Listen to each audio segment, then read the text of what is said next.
What's happening, folks? Back with another reaction. That was some more UB40, and we're returning to the Very Best of UB40 compilation, 1980 to 2000. Thank you again to Adam.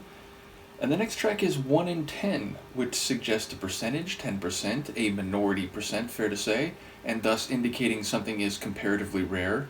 However, it is not, in the world of statistics, extremely rare. Indeed, it's not vanishingly rare as a term that is often used for numbers that are very, very small, or percentages that are extremely minute. But yes, it suggests that something is not common, or at least that there are other forms or outcomes or identities that are more common in this particular category. But yes, I wonder how that might manifest in a narrative or in relation to an interpersonal situation, so I'll just have to see what I can catch on a first listen. This is UB40, the track is 1 in 10, and it's included in the Very Best of UB40 1980 to 2000 compilation.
I'm black and lifeless with an underprivileged stain. I'm the baker on the corner who no one's spare a dime. I'm the job that never learns to read, 'cause no one spares the time. I am the 1 in 10, and I'm the runner lead. I am the 1 in 10, even though I don't exist. Nobody knows it, but I'm always there. A statistic reminder of a world that doesn't care.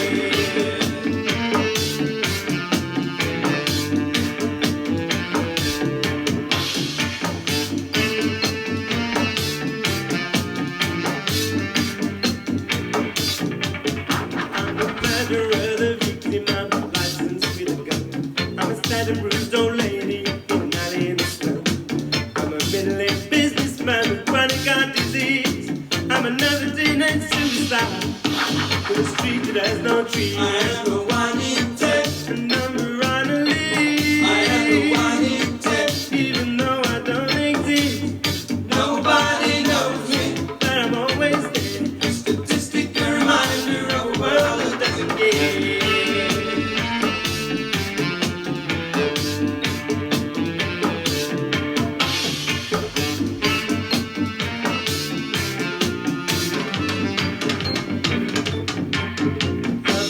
Third world mother, refugee without a home. Only housewife and valley and my pensioner alone. The cancer-ridden spectre that's covering me, yeah. I'm another hungry baby, an accidental bird. I am the 1 in 10, and I'm the runner lead. I am the 1 in 10, even though I don't exist. Nobody knows me, but I'm always there. A statistic, a reminder of a world that doesn't care.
very slow fade, right?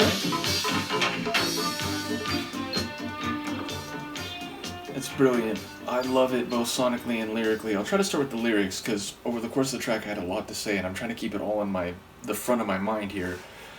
So yeah, I think number one, it absolutely is speaking to statistical percentages, minority ones, but ones that have real human lives behind them. And I think part of the point here is that oftentimes we read statistics in the news or even in published reports from government or scientific research, and that 10% or 1 in 10 people are in this category or deal with this situation or are facing difficult circumstances, but it's a number, it's a printed number on a page, and given that it is a minority percentage, for many people it becomes less real. It's something that you can just read past on a list almost as if they don't exist, but it's saying that these people are actually real. They're out there even if no one sees them. So whether it's a beggar on the corner, a pensioner in sort of the later stages of his life but not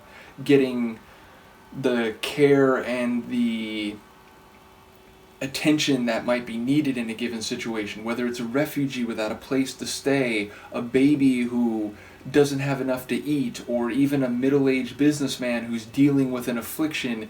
These are all categories of people that end up getting glossed over, ignored, or otherwise defined out of existence because they're not 60% of the population. They're not 90% of the population. They're a subset that if you don't fit into that category yourself, you might not spend much time thinking about, but their lives are as real as everyone else's. Their struggles, their oppression, their difficulties are as legitimate as any others, and to dehumanize them in that way is to do a disservice to our fellow man, to the fellow passengers to the grave that we all are. So I think there's a real profound meaning at the heart of this. And then the specific examples, I wonder, in some cases, like maybe they're more specific to the UK at the given time this song was written, but I still think they could be extrapolated around the globe and across the years and decades, if not centuries. So definitely, I think a deep song lyrically, thematically, as I caught it on this first listen. And again, when I do these reactions, I listen in headphones, I re-listen over time, and in those successive hearings, ideas and even sonic elements begin to ingrain themselves more into my head. But of course, I'm looking forward to hearing people's comments. Sonically, I love it. Again, it's more like smooth, laid-back type reggae. I enjoy the brass on this one in particular. Again, like smooth and melodic and rich, even as it's sort of laid back, if you will. I also enjoyed the keys, and I felt like maybe there was a xylophone in there. There was like this little rhythm in every bar that almost sounded like the striking of glass. So I wondered if it was a struck melodic / percussive element like a xylophone, or whether it was like a keyboard line but just had a kit arrangement that sounded a bit like a xylophone.